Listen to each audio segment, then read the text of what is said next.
Olá, boa tarde, tudo bem? Hoje é domingo, dia 4 de setembro de 2022, mais um horário da nossa Domingueira do Leão. Espero que esteja tudo bem com você.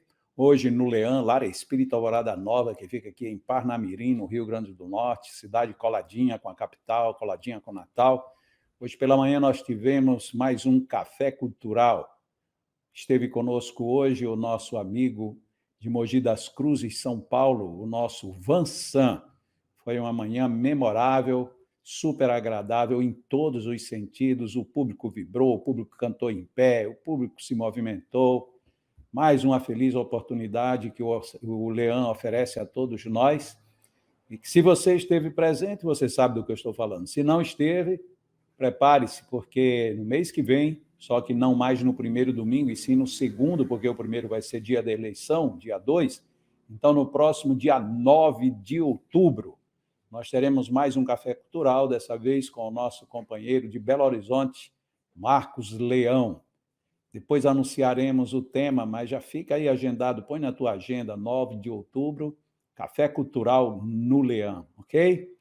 Então é isso, o Leão tem muitas frentes de atividades, entre as quais se destaca a nossa joia mais maravilhosa, que é cuidar dos nossos idosos, amá-los com carinho, vivenciar com eles com a maior alegria. Esta é a proposta desde a fundação da casa e que continua cada vez mais tocando os nossos sentimentos, os nossos corações. E fora disso, você que conhece, sabe que o Leão tem várias frentes, tem ensino do espiritismo para jovens, crianças, adolescentes, adultos. Temos atendimento magnético às quartas-feiras pela manhã, um encontro muito bem concorrido, muita gente vem interessada em não só se beneficiar, mas alguns vêm para observar e aprender como é que funciona. Enfim, o Leão tem muitas frentes de trabalho e se você está querendo vir junto, estamos aqui de braços abertos, ok? Nós vamos fazer a nossa prece de abertura. O nosso palestrante de hoje, o nosso amigo Alain Aminadab, filho de um queridíssimo amigo meu, e daqui a pouco ele vai se apresentar, e a gente já sabe, né, quem conhece o pai dele, José Soares. Então, tal pai, tal filho vai trazer para nós um tema extremamente valioso sobre viver em sociedade. E logo em seguida, após a palestra dele, nós teremos mais uma vez a participação do nosso Roberto Nunes, com o seu violão, cantando ou tocando, falando com as cordas, Olhos nos Olhos, de Chico Buarque de Holanda. Vamos agora elevar os nossos pensamentos a Deus, o nosso Pai, generoso e bom, a Jesus, que foi o melhor e maior de todos os exemplos, para que tenhamos uma vida melhor aproveitada em todos os sentidos. E também contamos com a companhia de amigos espirituais, como de cada um de nós, os nossos anjos guardiões, que todos eles nos favoreçam sempre com suas bênçãos e companhias, inspirações, para dessa maneira levarmos com muita alegria os nossos melhores propósitos de vida, de esperança, de crescimento e aprendizado. Deus nos abençoando sempre, que nos façamos abençoados, que assim seja.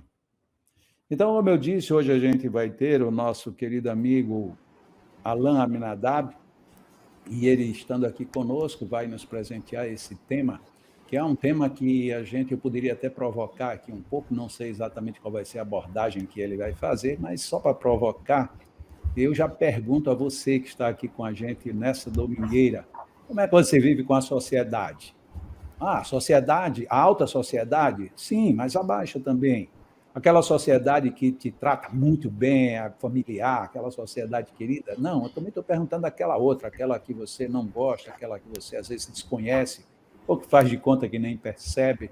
Eu acredito que o Alain vai trazer algumas abordagens sobre tudo isso. Então, eu só coloquei isso como uma provocação, porque o meu amigo Alain Nadab, ele estamos aqui às 4h05 da tarde, ele vai ter até às 5 horas aí para desenvolver esse tema para a gente, e eu estou aqui ansioso. Ficarei aqui no gargarejo lhe acompanhando, meu amigo. Seja muito bem-vindo, Deus te abençoe, o Leão te agradece a tua presença. Olá, boa tarde. Espero estar bem audível para todos, pelo menos para o Jacó aqui nos nos preâmbulos desse encontro estava bem, né? Está ótimo. Tá ótimo, que bom. Tá Continuemos ótimo. assim. Pessoal, os nossos mais sinceros desejos de que a tarde não seja nem boa, seja ótima, ou continue sendo ótima para cada um de nós, tá? Não tem como não fazer um agradecimento, em primeiro lugar, ao Leão, né? Esse momento, esse espaço que foi aberto para a gente comentar um tema tão importante, né, para cada um de nós, por estarmos inseridos nela, que é a questão da sociedade.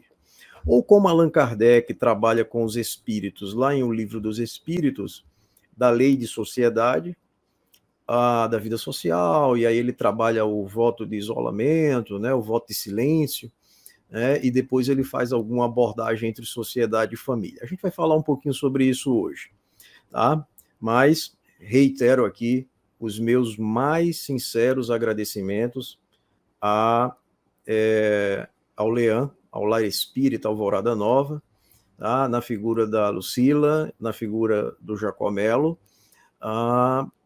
por nos convidar, né? E abrir esse espaço para o tema, tá? Vocês vão entender por que ainda mais no caminhar da nossa fala. E aí, como é que é viver em sociedade, né? Você sabe viver em sociedade? Será que alguém sabe viver em sociedade? Alguém que já fez parte da história da humanidade, em qualquer nacionalidade, em qualquer país, em qualquer gênero, né? Ou alguém que esteja hoje presente conosco? Ou será que é alguém que ainda vai nascer, que irá nos ensinar a viver em sociedade? Bora lá. Para a gente entender a vida em sociedade, ou o que é a sociedade, o que é o que Kardec chamou lá de união social no século XIX, e o que isso significa hoje, é preciso que a gente tenha uma ideia, uma dimensão do que é a vida em sociedade nos dias atuais. Para a gente entender isso, eu vou fazer um convite para vocês, para a gente fazer uma viagem. Vai ser uma viagem imaginativa, tá? Mas a gente vai voltar lá para o século XIX, lá para o século que é ápice da razão, né? Aplicada nas mais diversas áreas do conhecimento teórico e prático. É o século berço, eclosão do novo espiritualismo no mundo, né? E, claro, do século berço da doutrina espírita ou do espiritismo. A gente vai para o século XIX, e é uma história real, naquilo que eu consigo lembrar aqui das minhas memórias, tá? Sobre essa história, mas não para a Europa. Tá? Normalmente a gente fala em século XIX e a gente pensa em Europa. Normal. Era o centro do mundo, em termos de ideias, em termos sociais, em termos econômicos, em termos políticos também, né? Em termos, inclusive, de colonização do mundo, já caminhando para os impérios. As colônias, já aquelas que não conseguiram a sua independência, nós estamos comemorando esse ano 200 anos da nossa independência política de um Estado europeu, Portugal, mas algumas não conseguiram, né? Vieram conseguir apenas no século XX. Então, essas colônias já estavam se tornando, assim, protetorados distantes, né? Braços mais distantes dos países colonizadores ou imperialistas, né? Mas essa nação que eu vou falar para vocês, ela é bem conhecida hoje, são os Estados Unidos da América, e nós vamos para a cidade de Albany, tá? Albany com Y, A-L-B-A-N-Y. O ano é 1832. O ano é 1832. Então a gente está aí aonde? Na primeira metade do século XIX. Né? Primeira metade do século XIX. Nós vamos para essa cidade, uma cidade fortemente rural, tinha uma escola, né, a escola de Albany, depois torna-se a Albany Academy, a Academia de Albany. Hoje, essa cidade, até onde eu pesquisei, ela não existe mais, tá? Tem uma Albany no estado vizinho de Nova York, essa ficava em New Jersey, ou Nova Jersey, tá? Aportuguesando para o nosso português aqui, PTBR do Brasil. E lá nós vamos encontrar uma figura muito interessante, que é a figura de um cara chamado Joseph, né? Seria o nosso José, né? Antigamente fazia-se essas traduções, né? A gente pega algumas oradoras, alguns oradores espíritas das antigas, e eles têm esse hábito, eu acho muito interessante, que era hábito dos anos 60, 70, até um pouquinho antes, anos 50, né? De oradores Brasil afora, né? Eu lembro que uma vez eu estava escutando uma palestra e um deles mandou um Carlos Marx. E eu fiquei pensando, quem é Carlos Marx? Quem é esse tal de Carlos Marx? Era Karl Marx, o famoso pensador da filosofia econômica, né? Do século XIX também. Então, o Joseph Henry, né? Ele está lá na Albany, que ficava em Nova Jersey, essa cidade rural. Ele já tinha tentado ser várias coisas, uma espécie de entregador, né? De coisas entre comerciantes da região. Ele já tinha tentado trabalhar no campo com agrimensura, medida de dimensões de terreno para fins de plantio, e ele tentou ser professor. Foi a última tentativa dele de se estabelecer no emprego. Por N outros motivos, né? Na verdade, no trabalho, ele não teve empregos. Ele não conseguiu se fixar nesses trabalhos pregressos, trabalhou em alguns sucatas, tinha muita sucata também, né?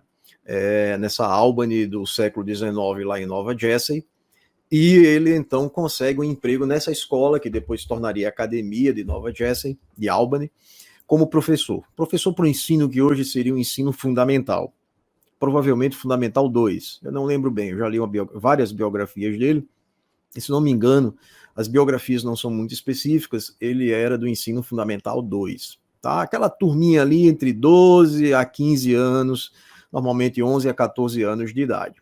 Tá? Olá, boa tarde, estou vendo aqui, eu estou acompanhando o chat aqui nos comentários, né? Pessoal participando de vários espaços, lugares do Brasil. E por que esse professor é importante para a gente entender sociedade, principalmente hoje, dias atuais, 4 de setembro de 2022?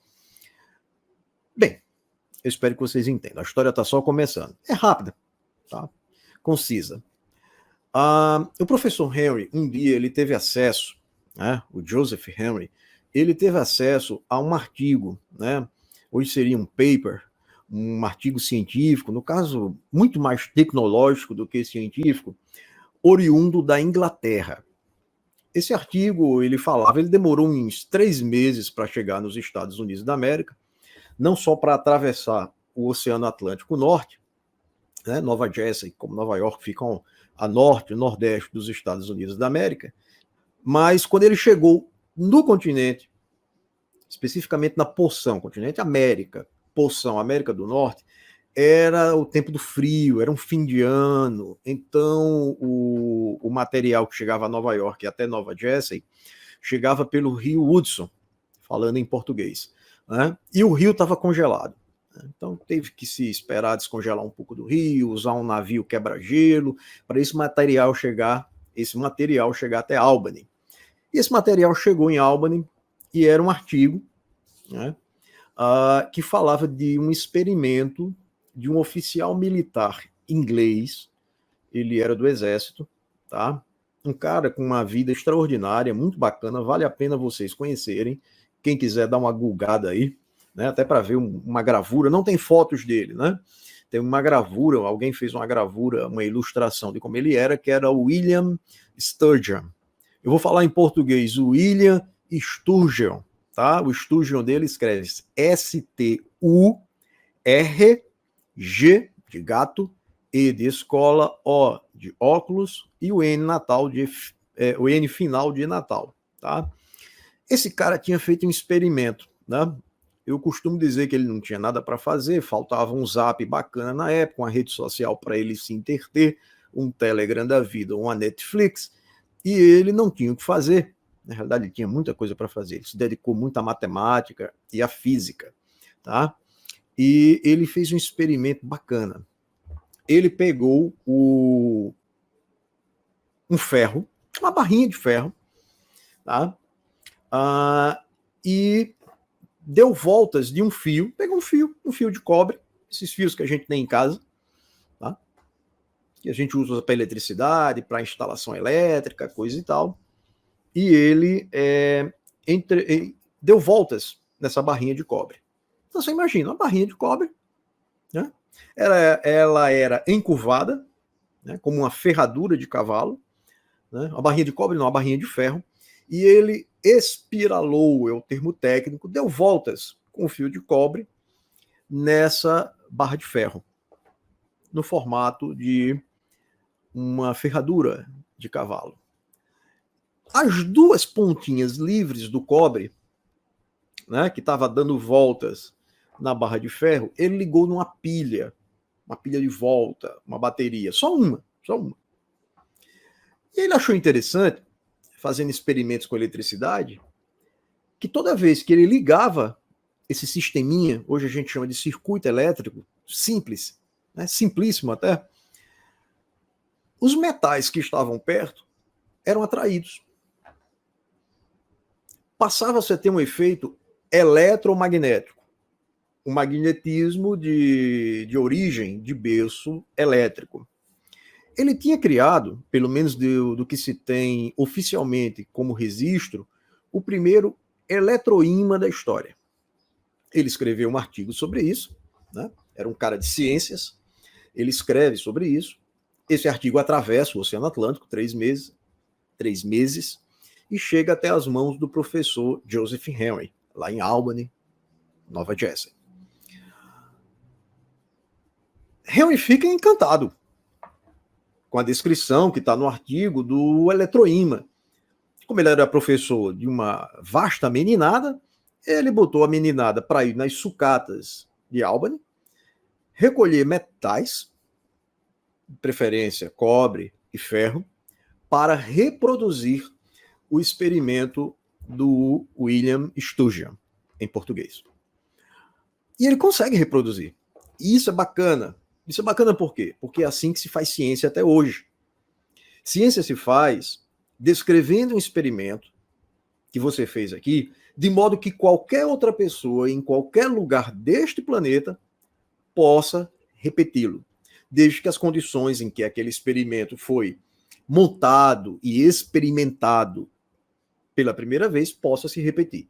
Se isso for possível, os efeitos têm que ser os mesmos.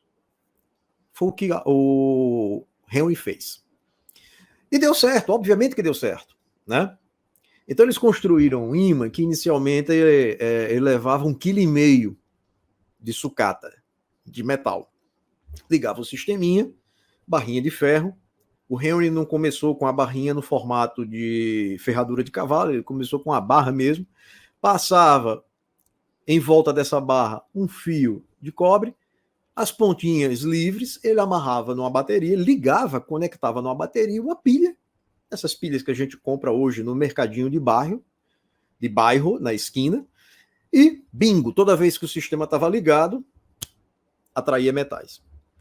Eles conseguiram um primeiro eletroímã, o Henry e a meninada, a qual ele dava aula, que conseguia tirar do solo e deixar preso no eletroímã 1,5 kg, 1,5 quilos de sucata de metal. O que não era difícil encontrar lá em Albany, porque, como eu falei para vocês, uma das características dessa cidade fortemente rural, a maioria das crianças viviam na zona rural, era que na pequena zona urbana tinha muito sucateiro, muita sucata.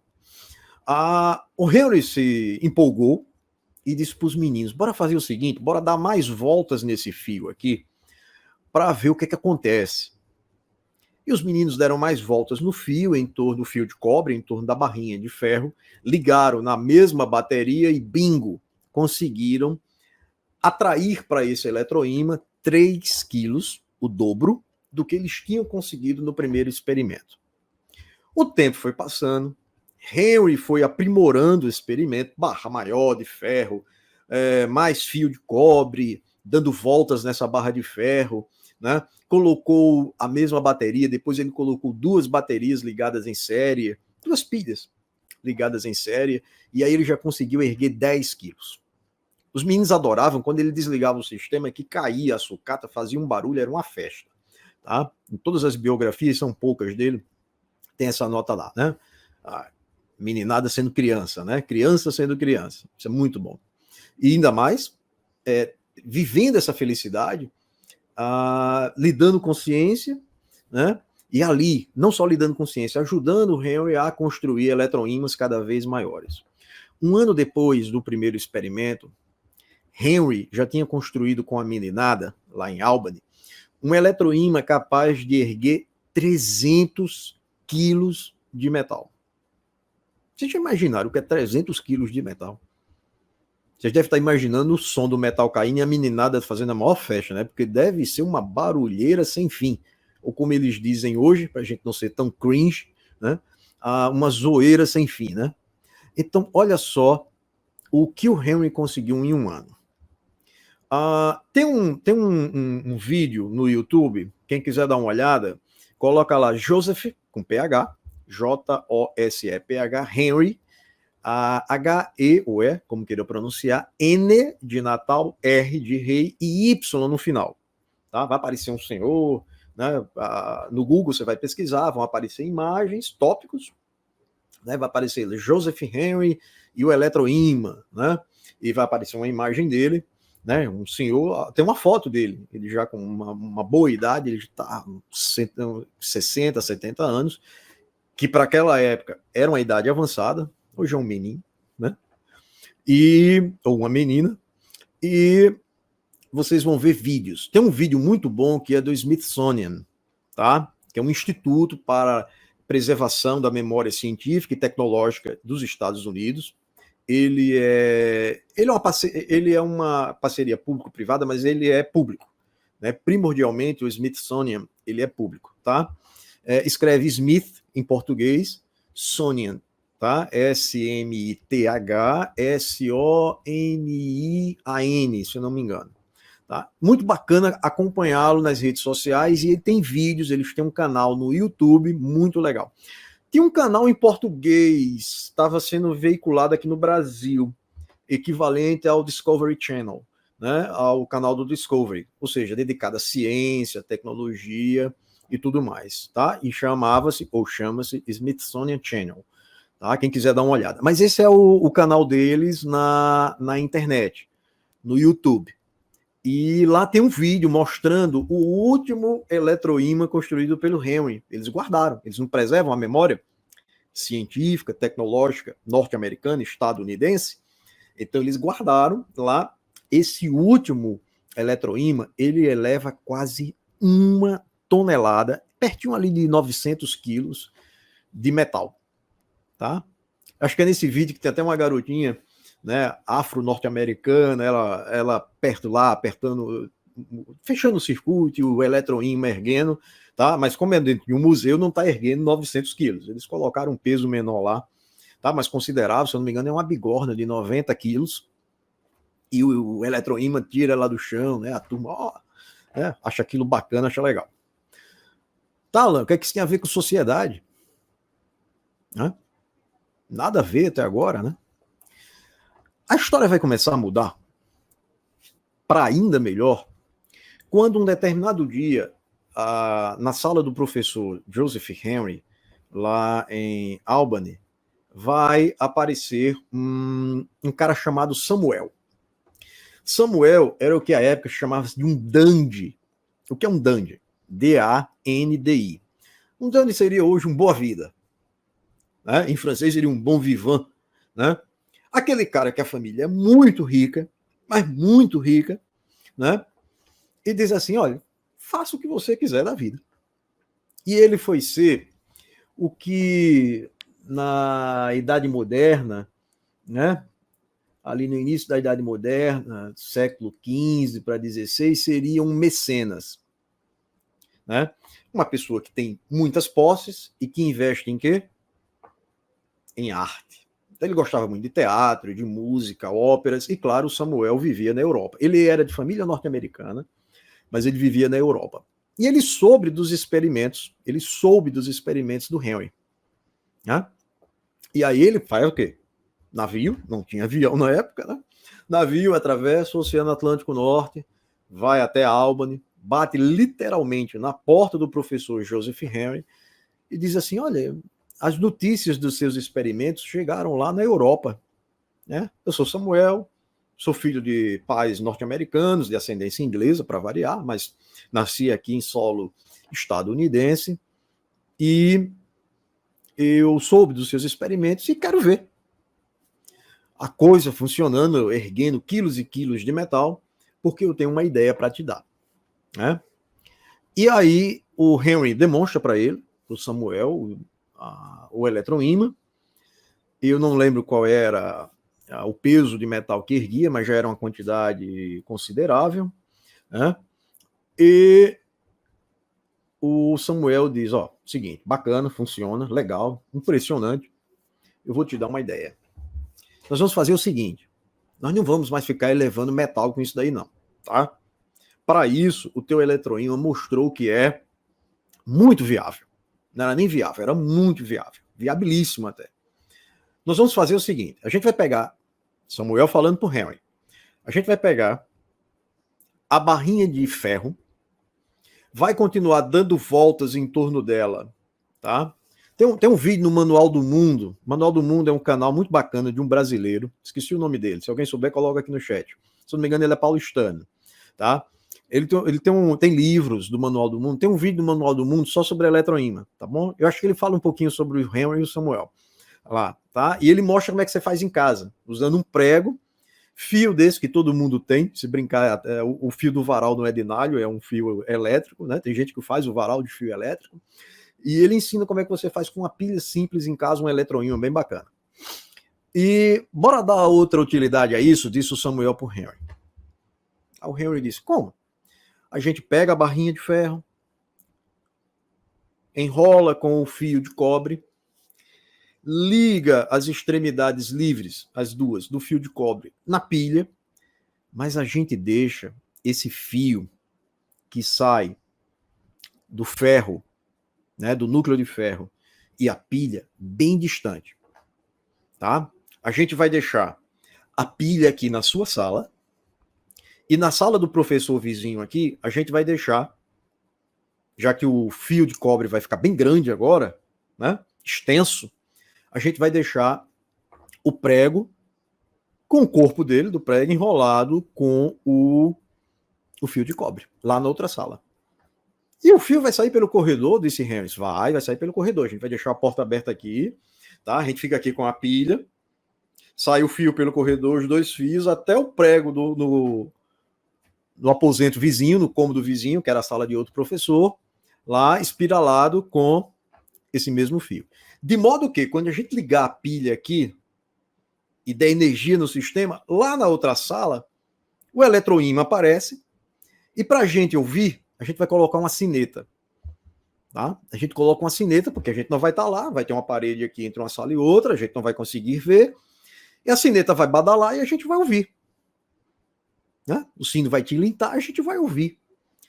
Inicialmente, para ser mais preciso historicamente, eles usaram umas castanholas, aquela que usa na dança flamenca espanhola, né? Só que eles usam normalmente de madeira e tal, eles tinham umas castanholas lá. Bem, a Albany era cheia de sucata, né? Eles conseguiram as castanholas de metal.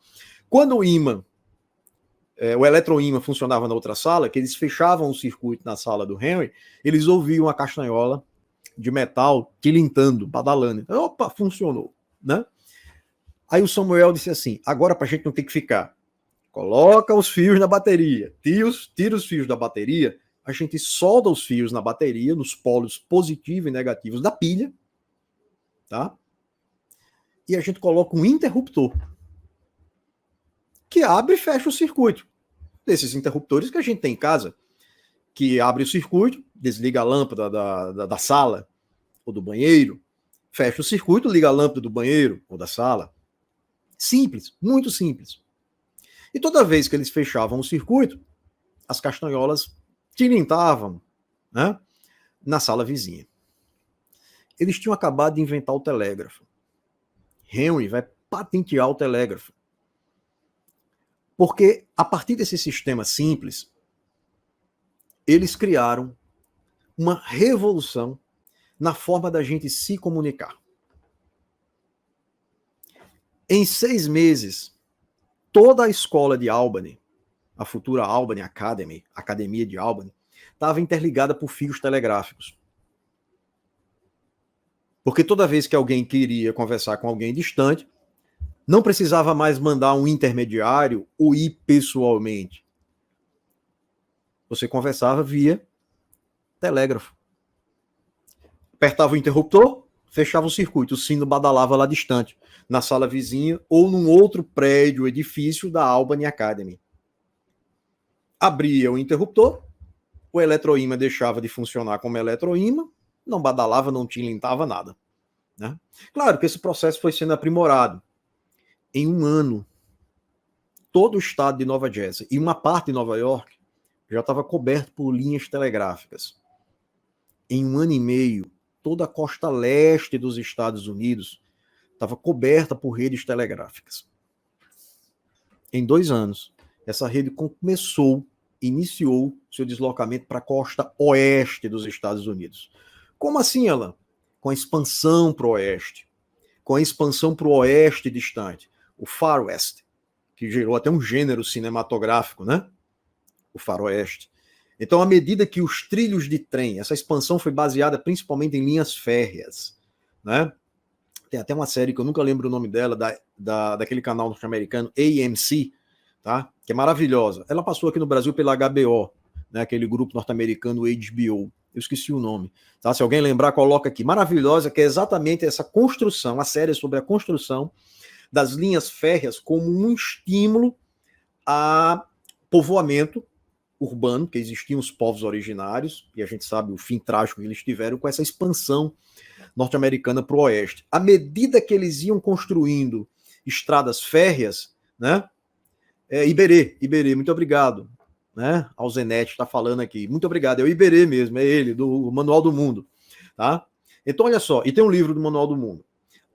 Bem legal, com experimentos para crianças, adolescentes e alguns adultos que gostam de fazer experimentos bacanas também.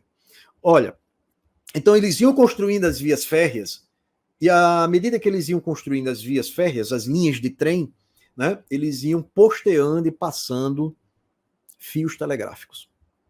Pega qualquer filme, qualquer bom filme, tá? Que trate da expansão para o oeste, ou do velho oeste, vai ter uma cena, é quase que obrigatória, do trem chegando numa estação da cidade, tá? Ou partindo, e pode prestar atenção. Tá? O diretor de cenografia ou a diretora de cenografia, junto com o diretor do filme, se for bem produzido, você vai ver ao lado da linha férrea os postes com os fios do telégrafo. Tá bom?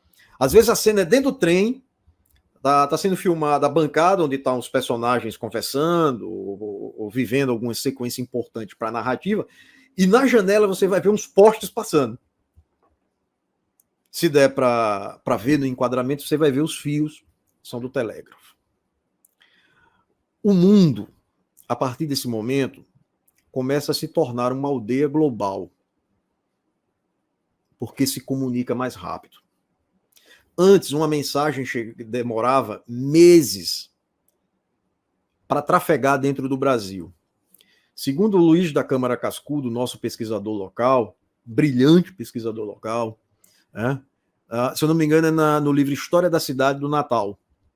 Ele fala que Natal só veio saber oficialmente, da independência do Brasil em 1822, no final de outubro, começo de novembro.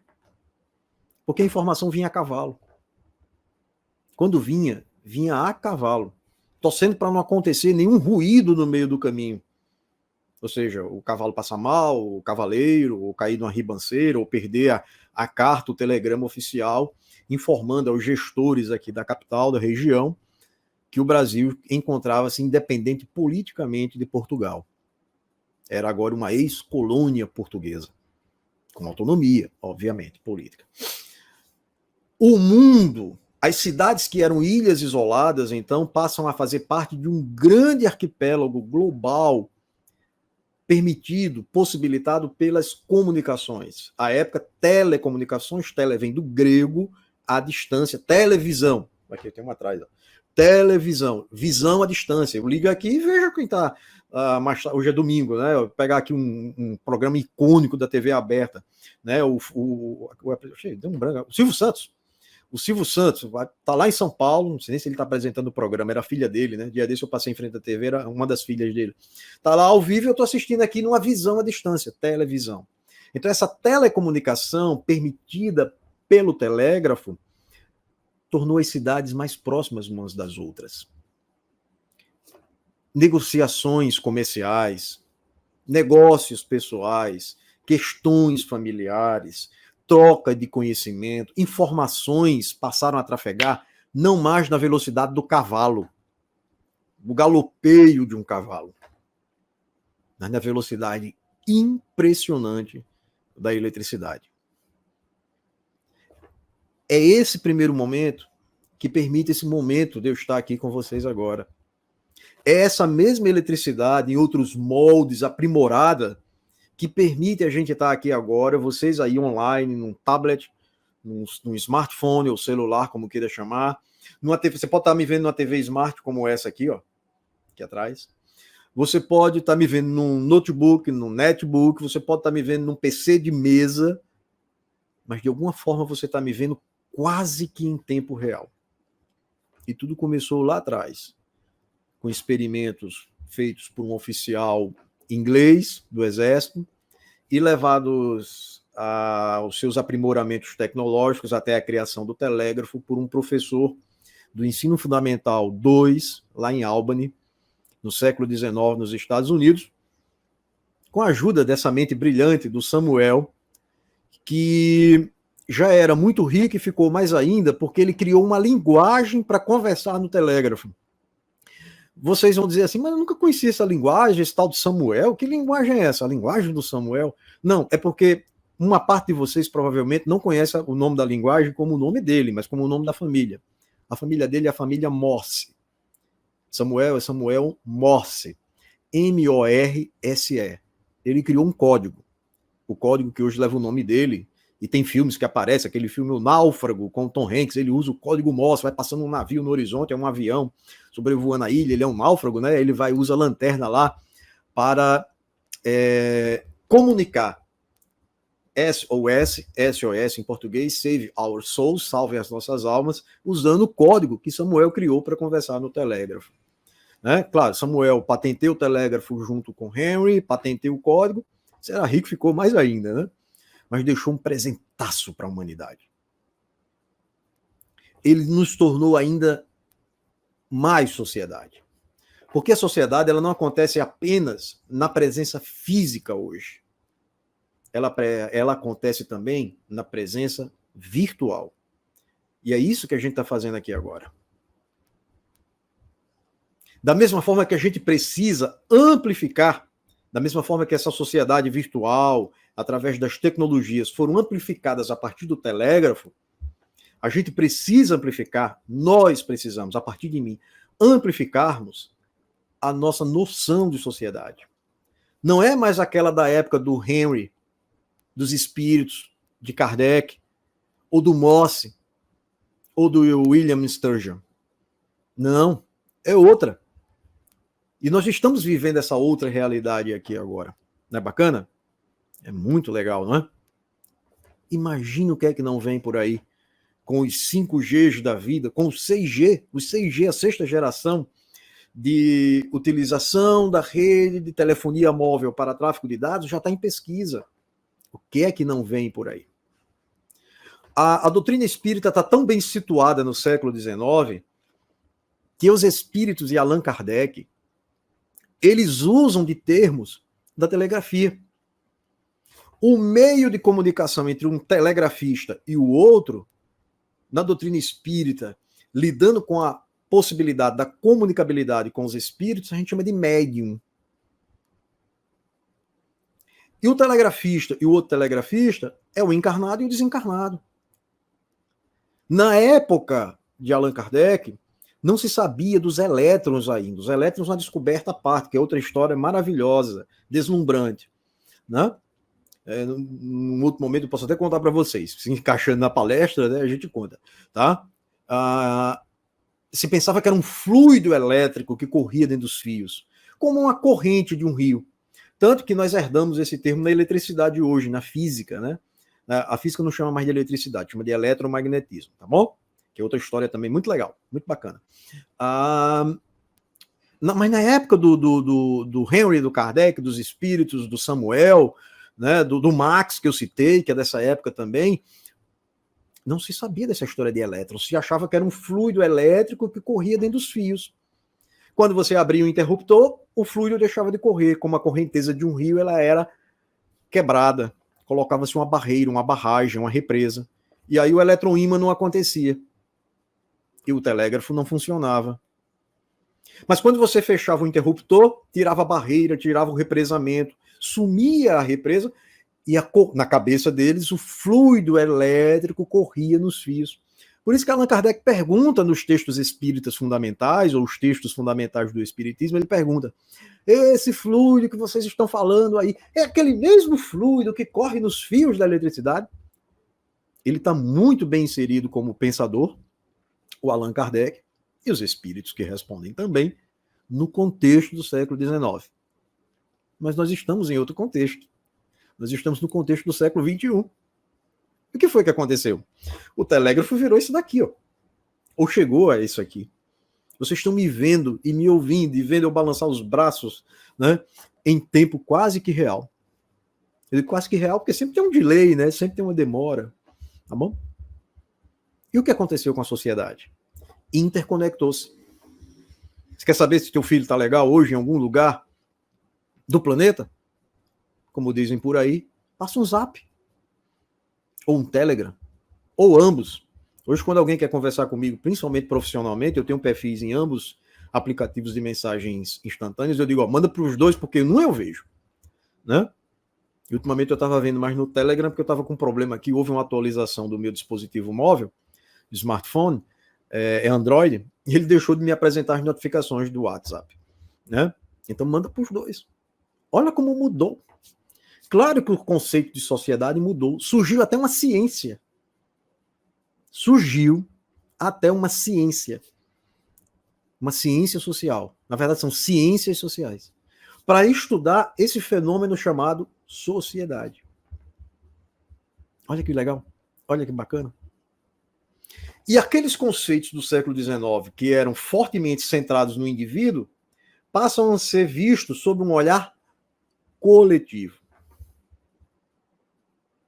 E é esse o olhar que as ciências, e essa é uma das, para mim, das grandes benesses da doutrina espírita, do espiritismo, por ter nascido no século XIX e pela formatação original que teve, é que a gente pode e deve conversar com as ciências, inclusive com as sociais, para entendermos o que é a sociedade hoje. Resumindo, sendo bem direto, um espaço e um tempo de coletividade, aonde essa coletividade se relaciona presencial ou virtualmente. Então, aqueles conceitos que estão lá atrás, que inclusive nas respostas dos espíritos em Lei de Sociedade, que é um capítulo muito pequeno, muito diminuto, né? Seria uma das perguntas que eu faria hoje a Allan Kardec, seria, mas por que você não desenvolveu mais esse capítulo, né? Talvez, aí uma inferência muito nossa, porque a coisa em termos de ciências sociais estava engatinhando, mas já tinha textos, artigos, conteúdos sobre isso na época do Kardec, mas estava engatinhando. Saint-Simon, que é um pensador sociólogo ou pré-ciências sociais, já estava ali presente. Pestalozzi, de quem Allan Kardec, como o professor Hippolyte Léon Denisard Rivaio, foi aluno, Pestalozzi foi aluno de Saint-Simon. Quem foi aluno de Saint-Simon também foi Auguste Comte. Né? E na elaboração da teoria, no primeiro momento, na teoria do conhecimento espírita, né? E aí eu estou falando nos seus fundamentos, nos textos originais, lidos como codificação espírita, né? Isso é muito presente, né? A construção, né? As epistemes iluministas, episteme é a construção do conhecimento. A construção do conhecimento com lastro positivista está muito presente. Então já tinha alguma coisa sobre esses lastros, sobre esses pilares de sustentação do iluminismo, do positivismo, das ciências sociais nascendo naquela época. Talvez porque estivesse ainda nascendo, não tinham saído nem do berço para engatinhar, ou no máximo estava engatinhando, ele não tenha aprofundado. E a gente vai aprofundar. Essa é a nossa bola. E que vale não só para a doutrina espírita. Né? Eu fiquei muito feliz quando a Lucila disse assim, Alain, é um tema que você esteja pesquisando ou lendo agora, e eu estou lendo bastante sobre isso, fiz até um curso, extensão, se não foi pela Universidade Federal de Goiás, foi pela PUC Goiás ou pelos dois. Uma parceria de uma instituição superior pública com uma privada sobre teoria social contemporânea. E o professor era da área de pesquisa em espiritualismos brasileiros no Brasil, candomblé, espiritismo, umbanda, e ele fez uma ponte muito interessante, fora as nossas leituras, né, sobre isso. Por isso que eu agradeci, meus sinceros agradecimentos a esse espaço aqui para a gente falar de um tema tão pertinente, até porque nós estamos inseridos nesse tema, e esse tema está inserido em nós, que é a sociedade. Né? Como assim, Alan? Eu estou inserido lá e a sociedade está em mim? Exatamente. Indivíduo e sociedade são faces de uma mesma moeda hoje. Essa é uma visão muito presente nas ciências sociais contemporâneas. Se tiver alguém aqui da área da sociologia, pode me corrigir se eu estiver equivocado, mas acho difícil. Nós somos faces de uma mesma moeda, não tem mais como separar. Não se perde a individualidade, mas o corpo é um só. Então eu não me vejo mais apenas como Alain, que busca ter uma vida social. Isso era na época do Allan Kardec, era lá no século XIX, era ele, o Marx, o Engels, o Saint-Simon, já um senhor, já ficando com uma boa idade, era o Augusto Comte, essa turma toda. Do século XIX era o Samuel Mosse, era o Joseph Henry, né, era o William Sturgeon, era essa turma toda. Lá no século XIX, era indivíduo que tinha uma vida social. Tanto que, preste atenção, Allan Kardec abre a Lei de Sociedade, e o primeiro tópico da Lei de Sociedade, se não me engano, é o capítulo 6º, da terceira parte do Livro dos Espíritos, intitulado As Leis Morais, o título é Necessidade da Vida Social. Porque ele está partindo do ponto de vista do indivíduo, que era o ponto de vista do contexto dele.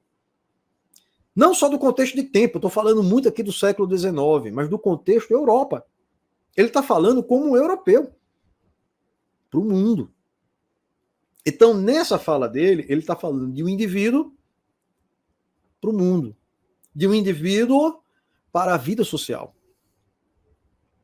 O século XX mostrou que, e chegamos no XXI, aprimorando essa ideia, que você não parte mais do indivíduo. Claro, o indivíduo continua existindo.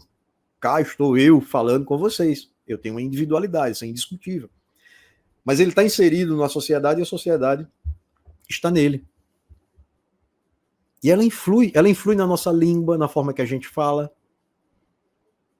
Ela influi na gramática. Ela influi na forma que a gente aprende.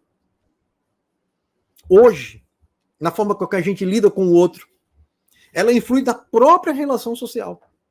As relações sociais mudaram com a internet e com as redes sociais. Eu acabei de dizer aqui agora, quando a gente quer saber onde está um sobrinho, um filho, um neto, uma neta, a companheira, o companheiro, né? Ou um amigo ou uma amiga, a gente passa um zap. A gente passa um Telegram.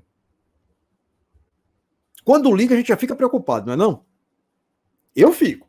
Apareceu um telefonema aqui com o nome de uma pessoa conhecida, eu já fico preocupado. Eu digo, opa, aconteceu alguma coisa. Porque é tão importante que não mandou mensagem, nenhum áudio no WhatsApp ou no Telegram. Né? Então eu já fico preocupado.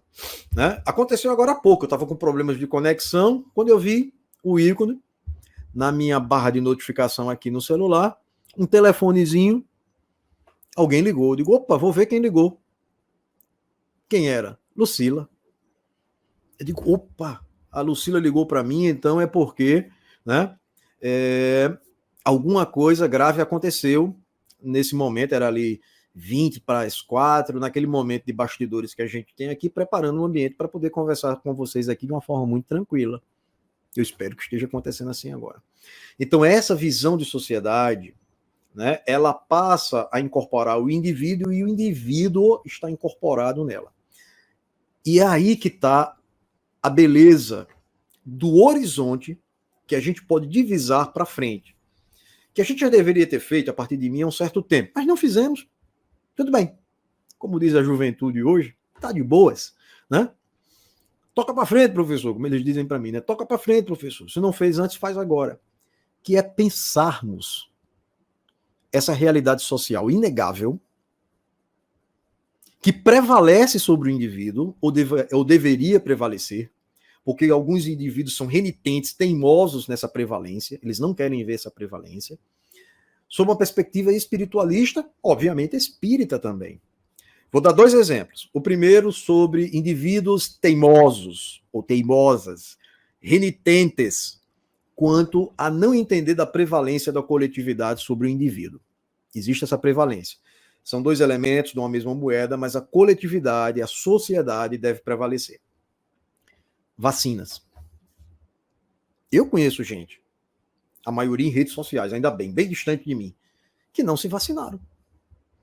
Porque não conseguem entender a importância da vacinação como um ato coletivo, no mínimo comunitário.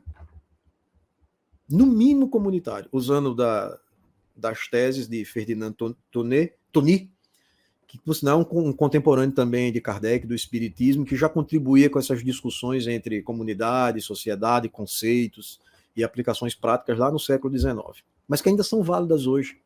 Tem gente que não tem senso de comunidade. Deve ter alguém aí me assistindo e pensando assim, é mesmo, eu moro aqui num condomínio horizontal ou vertical, casas ou apartamentos, e tem gente que tem uma dificuldade, olha, reunião de condomínio com os condôminos, quando a criatura aparece, é um Deus nos acuda. Pode prestar atenção, obviamente não são todos os casos, são indivíduos que têm grande dificuldade de lidar com a realidade coletiva, com a coletividade. Eles rechaçam a coletividade em favor do indivíduo. Tanto que se você for conversar com eles, e alguns argumentam muito bem, eu gosto muito de conversar com eles, política, economia, sociedade, tecnologia, ciência. A vacina é ciência e tecnologia. É ciência, desenvolvimento tecnológico que geraram vacinas. Que, por sinal, só foram criadas porque as sociedades internacionais de cientistas, biólogos, médicos, microbiologistas, enfermeiros, gente que estuda, imunologistas do mundo todo, se viram como sociedade e disseram, gente, é uma pandemia. Nós precisamos desenvolver uma vacina. Em menos de um ano. Em menos de um ano, nós já estávamos fazendo os primeiros testes.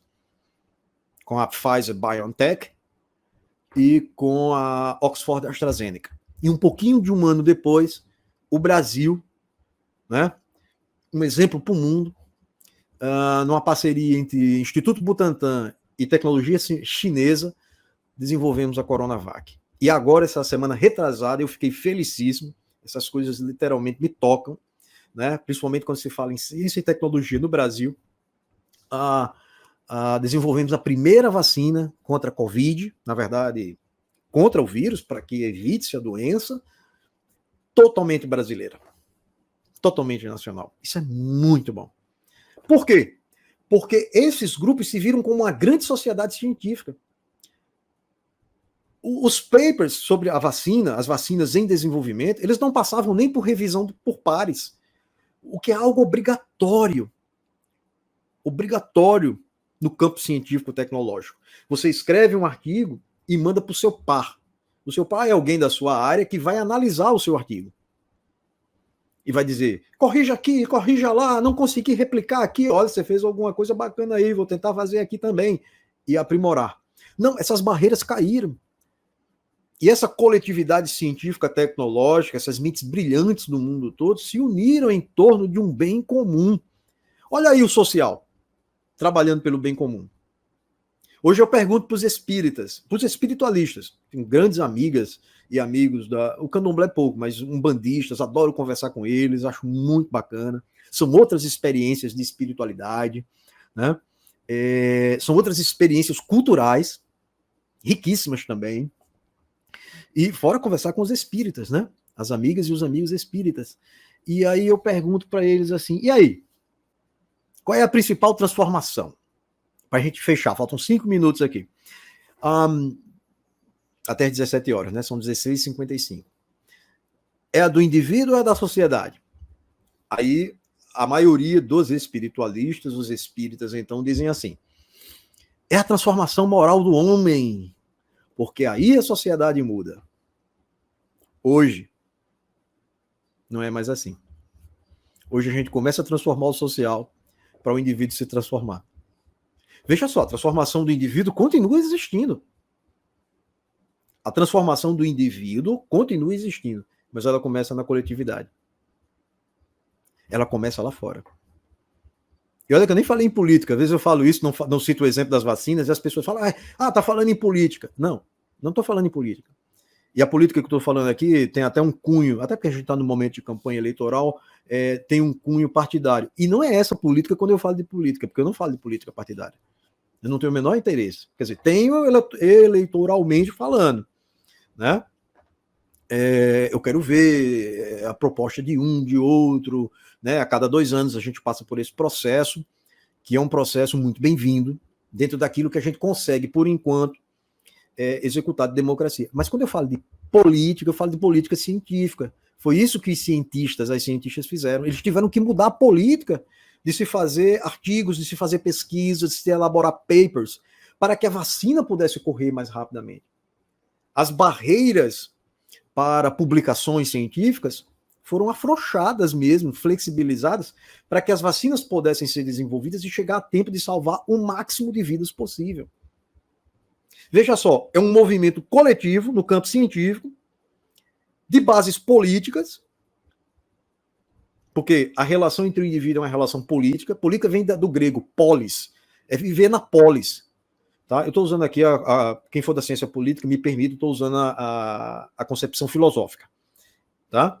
Então, assim, é viver na polis. A vida de relação é política. Está negociando com sua companheira, que filme vai assistir no cinema? Está fazendo política. Eu costumo dizer que a política é uma arte, a arte de negociar. Está negociando com o filho, o que é que ele vai comer na sobremesa?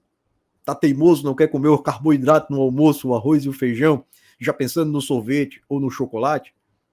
É política. É a arte de negociar. A vida na polis é uma arte de negociação,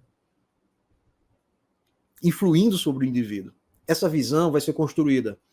Vai começar no século XIX, ali na segunda metade, vai ser aprimorada no século XX, e no XXI a gente não tem a menor dúvida mais. Então eu vou olhar agora para mim, mas partindo do social como coletividade, como sociedade. E aí tem alguns amigos espíritas, Brasil afora, que dizem assim, mas o meu centro, como é que fica? Eu trabalho no centro, tem um trabalho caritativo muito bonito, muito bacana.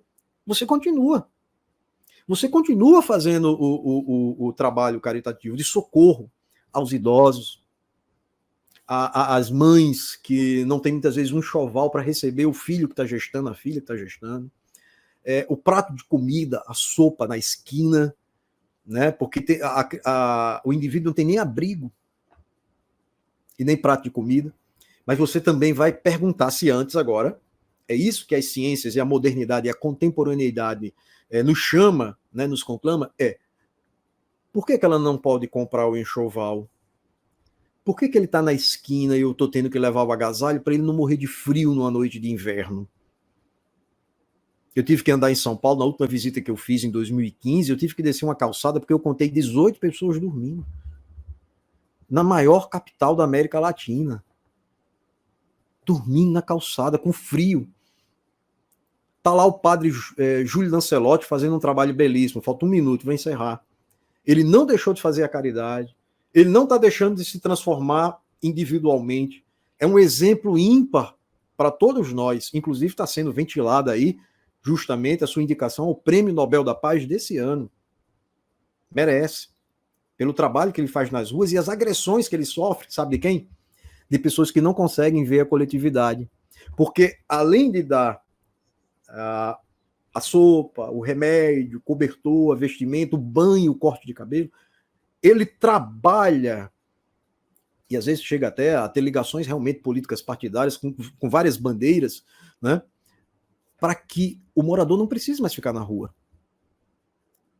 Ele tenha a dignidade de ter um abrigo, que quem sabe um dia ele possa chamar de casa ou de lar.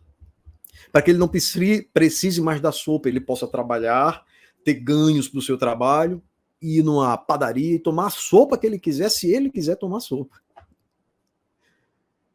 Não é bacana ver a coisa assim? É muito legal, não é? Então essa é a proposta que a gente deixa aqui para vocês, essa reflexão contemporaneizada a partir das ciências sociais do que é a sociedade hoje. É esse espaço-tempo de relações que vem antes do indivíduo, mas que não anula o indivíduo, e que o movimento de transformação hoje é de lá, do coletivo, do social, para cá. Eu encerro por aqui. Passei 1 minuto, pela minha marcação.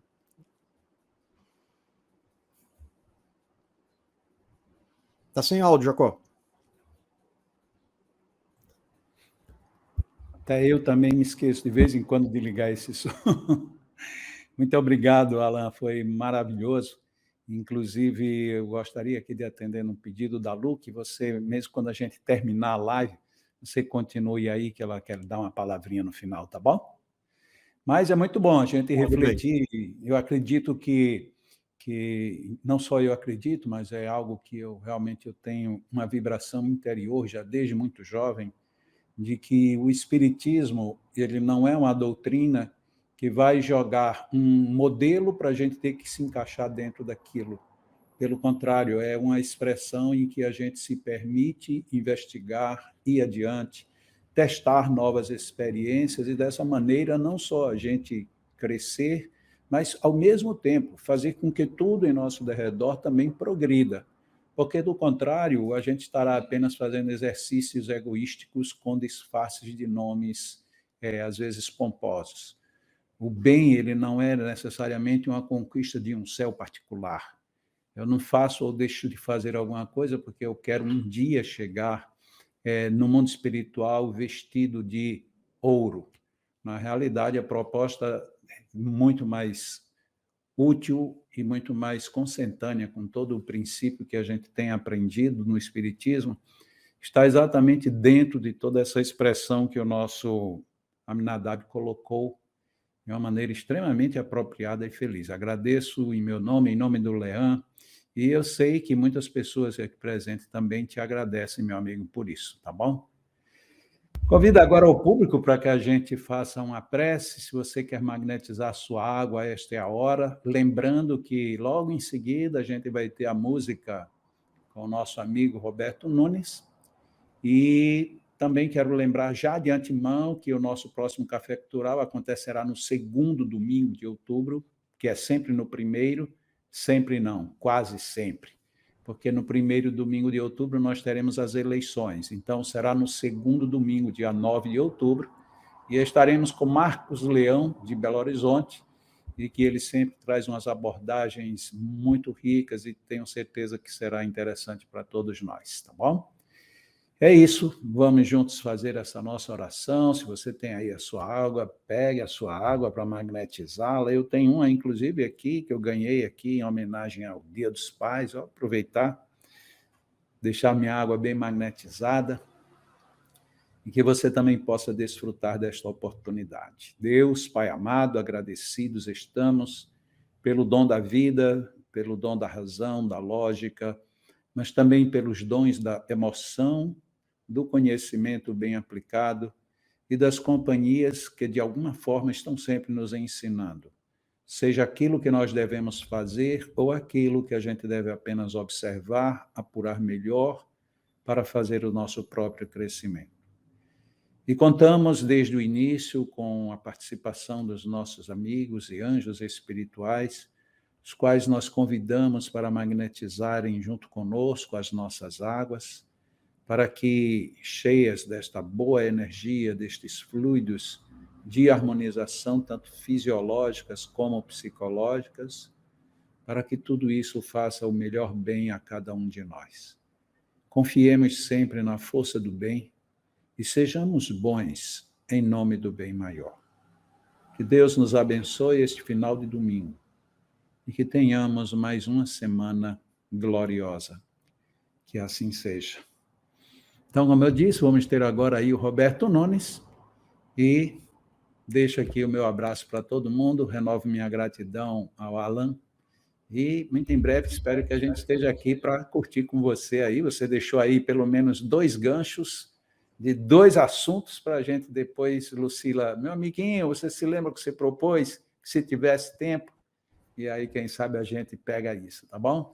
Grande abraço, amigo. Tudo de bom. Tudo de bom mesmo. Vamos.